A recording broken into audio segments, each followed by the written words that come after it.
KTV US এর instant coffee with Tanvir তারেকে আজ আমরা কথা বলবো এমন একজন মানুষের সাথে। ওর আসলে ফলোয়ার ব্যাপক এবং সাকিবের যে কোনো কিছুতে শুধু থাকা না, আমি অফেয়ারে বলি যে সাকিবিয়ানদের সভানেত্রী ফারজানা। ফারজানা, কেমন আছো? ভীষণ ভালো আছি ভাইয়া। এবং কি বলবো, তানভীর তারেক ভাইয়ের সাথে আসলে সম্পর্কটা একটুখানি টক মিষ্টি ঝালের মতো, বাট বড় ভাই আমার, সো আমি রিয়েলি ভীষণ রেসপেক্ট করি, এটা ভাইয়া জানে। এবং আমার ভীষণ ভালো লাগে ভাইয়ার কাছে। আমাদের মেম্বার দেখা হয়েছিল লাস্ট দরদে ছবি। আজ আমি একটু জানতে চাই তোর কাছে, সেটা হচ্ছে অবভিয়াসলি যে প্রশ্নটা, বরবাদের টিজারটা কেমন লাগলো?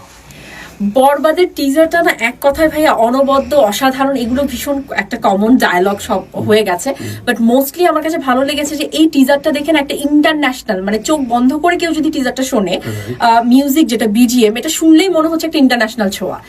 আপ টু 10 কি কত মার্ক দেবে?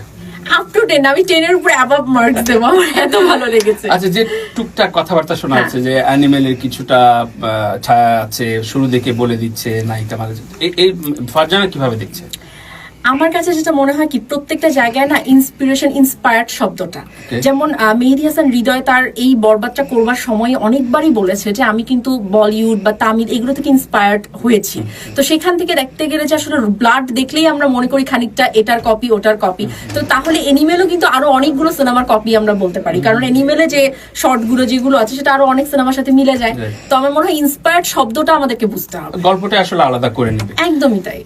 সাকিব ইথিকা পাল, এই জুটিটা সম্পর্কে এর আগে একটা ব্লকবাস্টার হিট গিয়েছে, এর পরবর্তীতে আসছে বরবাদ, কেমন হবে বলে মনে হচ্ছে?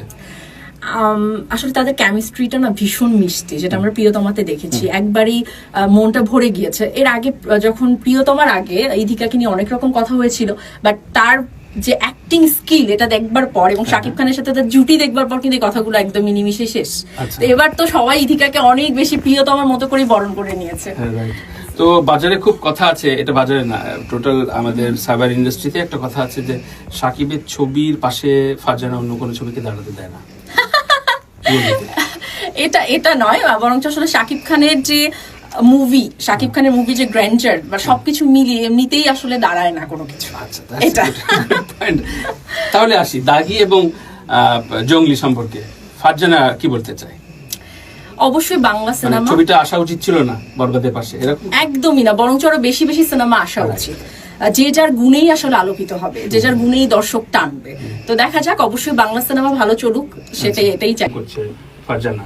সো কেমন হবে এই যে ইমিগ্রেন্ট যারা রয়েছে, বাইরে যারা রয়েছে, তাদের দর্শক কৌতূহল কেমন বরবাদ নিয়ে?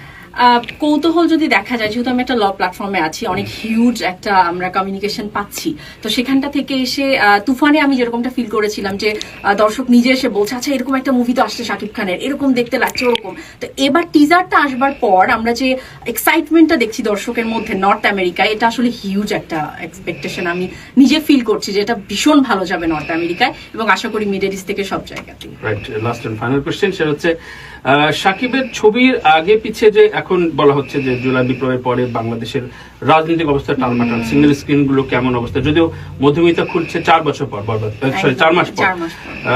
সো বাংলাদেশ নিয়ে আমরা অনেক রকম ভাবে টেনশন করি ইউএসএ বসে, কেমন হবে বাংলাদেশের ঈদ ড্রাইভার? ঈদটা তো খানিকটা চাপের অবশ্যই অন্যান্য সময়ের চেয়ে, তবে আমি আশাবাদী যে আমাদের দেশের দর্শকদের বিনোদন একমাত্র আমি মনে করি যে সিনেমাটা, এটা একটা বড় বিশাল বিনোদন। তো আশা করি সবকিছু ফেলে মানুষ একটু ভালো লাগার আশায় এবং প্রিয়জনকে সাথে নিয়ে এই সময়টাকে আনন্দময় করতে সিনেমা দেখতেই যাবে। আর যেহেতু শাকিব খানের সিনেমা আসছে, দেখতে যাবে ডেফিনেটলি। রাইট, জুলাই বিপ্লব বা এই ধরনের কাণ্ডতে বা এই ধরনের কাজে, এই ধরনের মুভমেন্টে সাকিবের মুভমেন্ট ক্রেজিনেস কি কমেছে? একদমই না, একদমই না। না হলে একদিনে, মানে টিজারটা যখন আসলো 24 ঘন্টায় 1 মিলিয়ন প্লাস ভিউ, তো বোঝাই যায় এক্সাইটমেন্টের কোনো কমতি নেই। Thank you Farzana. তো কথা হবে, আমরা আসলে চাই বাংলা ছবির দারুণ একটা দর্শক, এবং সারা বিশ্ব জুড়েই আমরা যেমন বিশ্বজুড়ে বাঙালিয়ানা বলি এটিভিএস কে, সো বাংলা ছবি দারুণ জায়গায় পৌঁছাক, এবং শুধু একটা ছবি না, সারা বছর বাংলা ছবির উৎসব হোক। আমি ফারজানা এরকম নানান ছবি নিয়ে কথা বলতে পারি। Thank you. একদমই তাই।